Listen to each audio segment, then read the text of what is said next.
किसी को कहो मुझे एक हदीस सिखाओ ज़ेरे नाफ हाथ बांधने के मुतालिक, मैं आपका मजहब कबूल कर लूंगा। आपको कोई हदीस बताए मुझे कॉल कर देना 0354 मैं जवाब दूंगा इंशाल्लाह। आपको सर नहीं झुकने देंगे।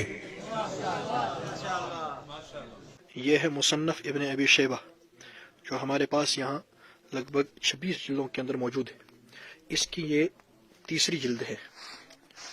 ये मैंने आपके सामने मुसन्नफ इब्न अबी शैबा की तीसरी जिल्द निकाली है और इसकी यहाँ किताबुस सलाह है। और इस मुसन्नफ इब्न अबी शैबा में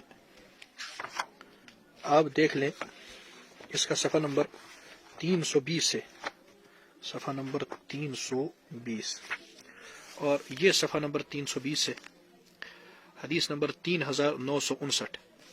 हद्दथना वकी अन मूसा इब्न उमैर अन अलकमत इब्न वाइल इब्न हुज्र अन अबी, यानी अन वाइल इब्न हुज्र, ये साहब रसूल।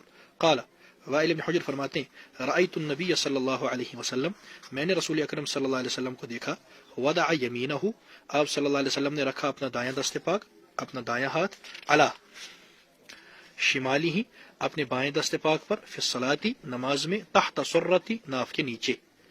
ये बिल्कुल सही हदीस है।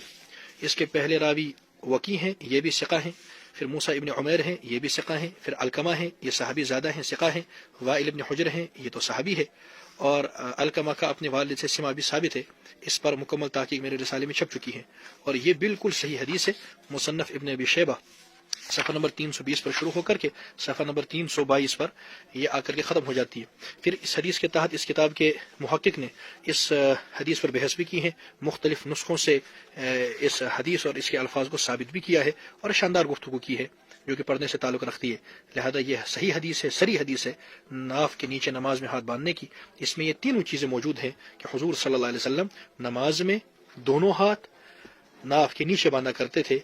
ये बिल्कुल सही हदीस ने आपको मुसन्नफ इब्न अबी शैबा के हवाले से दिखा दी है, जिल्द नंबर 3 सफ़ा नंबर 320।